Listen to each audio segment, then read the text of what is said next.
ఇప్పుడు ప్రతి ఒక్కరికి బిజినెస్ చేయాలనే ఆలోచన ఉన్నప్పటికీ కూడా పెట్టుబడుల కోసం చూస్తారు. పెట్టుబడులు లేకపోవడం వల్ల ఆగిపోతూ ఉంటారు. సో పెట్టుబడులు ఎక్కువగా పెట్టే బిజినెస్ కి ప్రయారిటీ ఎక్కువ ఇస్తారా? సో తక్కువ మొత్తంలో అసలు పెట్టుబడులు పెట్టకుండానే బిజినెస్ స్టార్ట్ చేసే అవకాశాలు కూడా ఉంటాయా?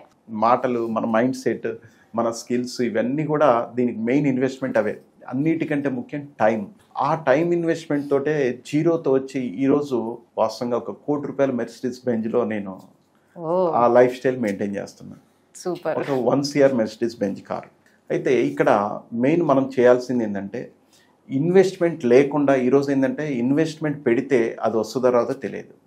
ఎందుకంటే పెట్టుబడి పెట్టే బిజినెస్ ఏది కూడా మనం అది చెప్పలేమన్నట్టు. అదే జీరో ఇన్వెస్ట్మెంట్ అనుకోండి, నష్టమేముంది? ఓకే, సక్సెస్ అయ్యాం, డబ్బులు వస్తాయి. సక్సెస్ కాకపోతే ఎక్స్పీరియన్స్ వస్తుంది, అంతే కదా. కాబట్టి ఏంటంటే నాకు తెలిసి ఇప్పుడు అందరికి చెప్పేది ఏంటంటే ఇప్పుడున్న పరిస్థితుల్లో ఇలా ఇన్వెస్ట్మెంట్ చేయాలంటే ఏ బిజినెస్ కూడా మినిమం 50 లక్షలు ₹1,00,00,000 పెట్టాలి. అది కూడా కాంపిటీషన్. అంటే మన బిజినెస్ బాగుంది అంటే ఇంకో 10 పక్కన ఓపెన్ అయిపోతాయి. అది ఇక్కడ ఏంటంటే మనకి మనమే కాంపిటేటర్ అన్నట్టు. ఇక్కడ మనకి ఎవరు కాంపిటీషన్ లేదు. ఈ బిజినెస్ ఫ్రీ మొత్తం, అంతే కదా. ఇక్కడ ఎవరు కాంపిటీషన్ ఏముండదు. అంటే జీరో ఇన్వెస్ట్మెంట్కి ఉన్న బెస్ట్ ఆపర్చునిటీ ఇదే అన్నట్టు.